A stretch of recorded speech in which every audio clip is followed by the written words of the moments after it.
જય માતાજી મિત્રો, આજે આપણે શિયાળાના શાકનો રાજા જામનગરનો ફેમસ પ્રખ્યાત ઘૂંટો બનાવીશું, જે એકદમ ટેસ્ટી બને છે અને તે પ્રોટીન્સ અને વિટામિન્સથી ભરપૂર છે, કારણ કે તે લીલા શાકભાજીમાંથી બને છે અને તેમાં ઘી કે તેલનો ઉપયોગ કરવામાં આવતો નથી અને તેમાં બધા લીલોતરી શાકભાજી નાખવામાં આવે છે અને તેમાં મસાલાનો પણ ઉપયોગ કરવામાં આવતો નથી અને માટે તે એકદમ ટેસ્ટી છે અને તે બધાને ખૂબ જ પસંદ આવે છે।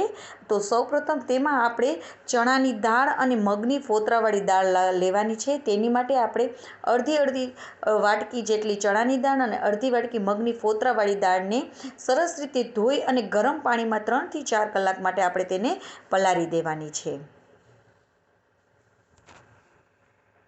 તમે ટ્રાય આવી રીતે કરશો તો એકદમ ટેસ્ટી બનશે અને ખૂબ જ મજા આવશે।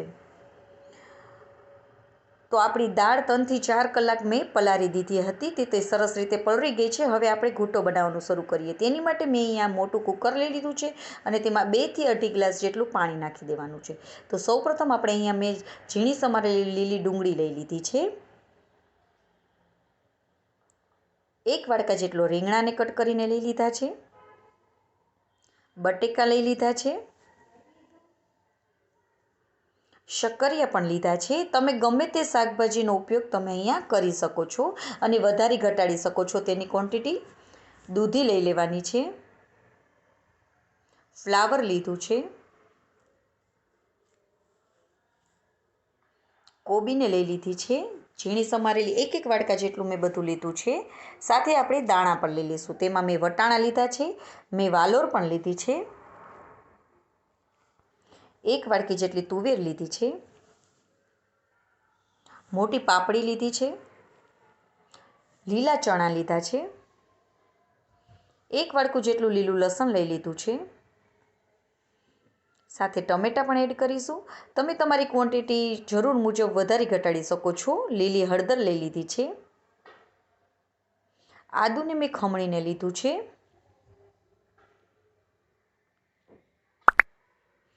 સાથે મેં અહીંયા ગાજર પણ લીધું છે 1 વાડકી જેટલું। મેં બધું અહીંયા 1 વાડકી જેટલું લીધું છે, કારણ કે મારે વધારે પ્રમાણમાં બનાવવાનું છે માટે। સાથે અહીંયા મેં થોડી પાલક અને મેથી લીધી છે, તેને સરસ રીતે મેં ધોઈ અને ઝીણી સમારી લીધી છે। હવે આપણે જે દાળ પલાળેલી હતી તે નાખી દઈશું।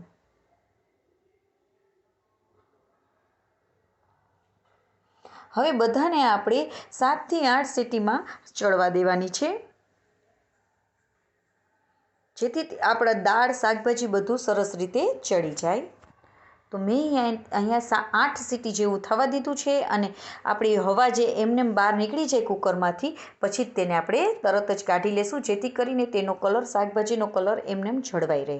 તો તમે જોઈ શકો છો કે આપણી દાળ, બધું શાકભાજી બધું સરસ રીતે ચડી ગયું છે। તો હવે આપણે તેને ગેસની ફ્લેમને શરૂ કરી અને આવી રીતે મેશ કરતા જાશું અને તેને હલાવતા જાશું।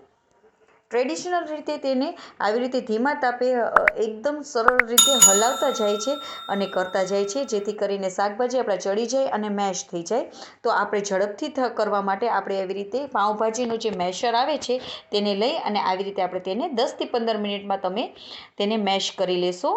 ઝડપથી તો આપણે મેશ કરી લેવાનું છે। તો 10 થી 15 મિનિટમાં આપણું સરસ રીતે મેશ થઈ જાય છે। તો તમે જોઈ શકો છો અને ઘટ પણ સરસ રીતે થઈ ગયું છે। તો હવે તેમાં આપણે સ્વાદ મુજબ મીઠું ઉમેરી દઈશું અને લીલા મરચાંની પેસ્ટ ઉમેરીશું। આપણે અહીંયા લાલ મરચાંનો પાવડર ઉમેરવાનો ન હોવાથી તમે લીલા મરચાંને વધુ ઓછું પ્રમાણમાં તમારા સ્વાદ મુજબ કરી શકો છો। અને સાથે આપણે અહીંયા કોથમીર પણ નાખી દઈશું અને બધાને સરસ રીતે મિક્સ કરી દઈશું અને છેલ્લે આપણે લીંબુનો રસ ઉમેરીશું। લીંબુનો રસ ટોટલી ઓપ્શનલ છે। તો આપણો ઘૂંટો રેડી થઈ ગયો છે, તો તેને આપણે પીસી લઈશું અને તમે તેને બાજરાના રોટલા સાથે, માખણ સાથે, લસણની ચટણી સાથે ખાઈ શકો છો, જે એકદમ ટેસ્ટી લાગે છે અને બધાને ખૂબ જ પસંદ આવે છે। અને જો તમને આ મારી રેસીપી ગમી હોય તો લાઇક કરજો, મારી ચેનલમાં નવા હોય તો સબસ્ક્રાઈબ કરજો અને બાજુમાં રહેલ બેલ આઇકનને દબાવવાનું બિલકુલ ના ભૂલશો। જય માતાજી મિત્રો।